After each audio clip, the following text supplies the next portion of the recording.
In today's video, I'm going to teach you guys how to go from this stock GoPro footage to this color grade.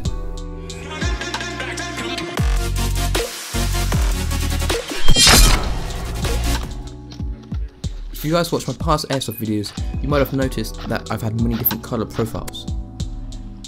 I used to start out with the Sony camera, then I moved to a GoPro. And with the GoPro, that's when these color profiles started to come into play. I had about 6 different versions until I made this last profile, which actually used the curves effect efficiently to make its own color profile. Since I shoot in a flat profile, meaning everything is neutral colored, I have more control over contrasting and coloring my video.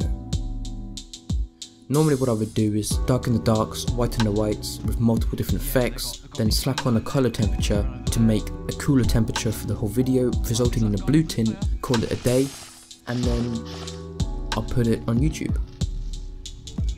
But in this video I'm going to teach you how to actually use the curves effect to your advantage. I'll be using Hitfilm Pro. This works on Hitfilm Express and many different softwares like Adobe packages or even... Right, so let's get straight into coloring. Once you got your clip in, you want to right click it, make composite shot. We don't really care about resolution since we're just colouring. What do you want this workspace? Click view, workspaces, I choose the classic and just drag out the panels a bit more. To make this desired effect of the green, the saturated green and the yellow, we're going to go into our effects panel and then type in curves. Drag curves onto the clip, go to the controls panel on the left and then click the curves module. This will bring up the diagram. So the lower you go, the darker, and then the higher is the brighter. Right, you can even do this for red and green, and which is the key to make color grades. Anyway, we want to make a small S curve in the RGB just to contrast our footage from the flat profile.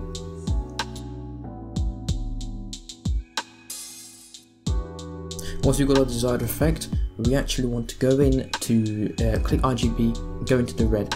As you can see at the very top, you can control how much brightness, how much red there is in the lighter colors.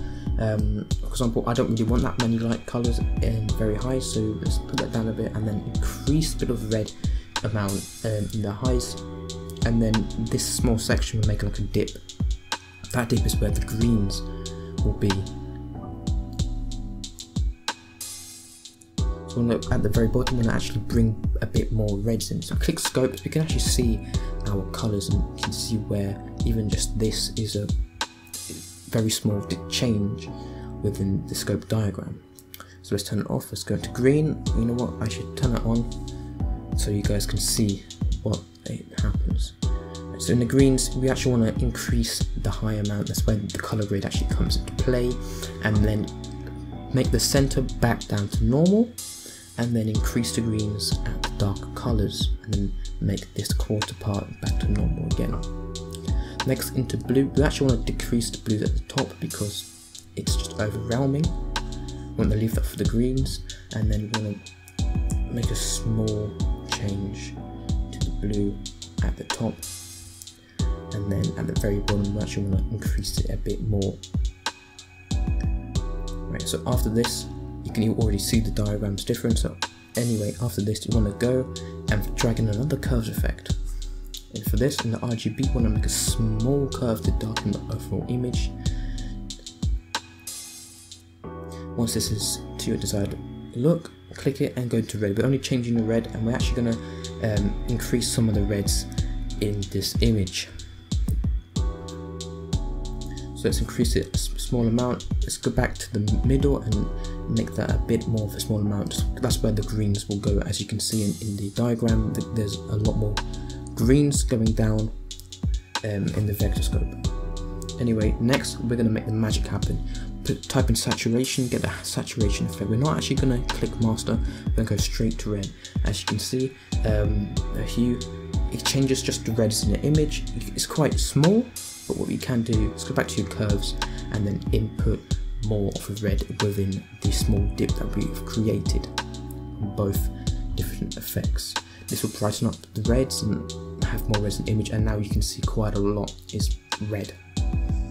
So let's change that to like a -7.2 profile, and then add 30 to 35 saturation. That's good. The yellow is where most of the other color is. As you can see, everything else would be yellow. So let's actually increase that by a few degrees, and then make the saturation around 20. Next, go into the green. This is where we get that oversaturated look. If we go left, it's pushing up to red, but if we go right, we're actually pushing up to cyan and the blues. So we want like a small increase of 1.2% degrees, and then have around 75% and then to 80 as the saturation. On other clips, your clips might be different, so you might need to use 60 or whatever looks right to you. Right, so let's go to cyan, and then the saturation, let's put that to 15, 20, and now it's going to blue, and then make that 10. So we're looking for that saturation up, but now this is where this is the final effect which puts everything together, and that's the vibrance effect. This effect is quite changing already everything's changed.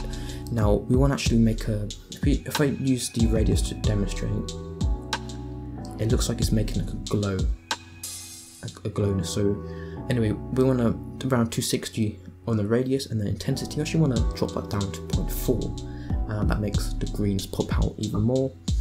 If you don't change the iterations, because that will just over contrast the image even more.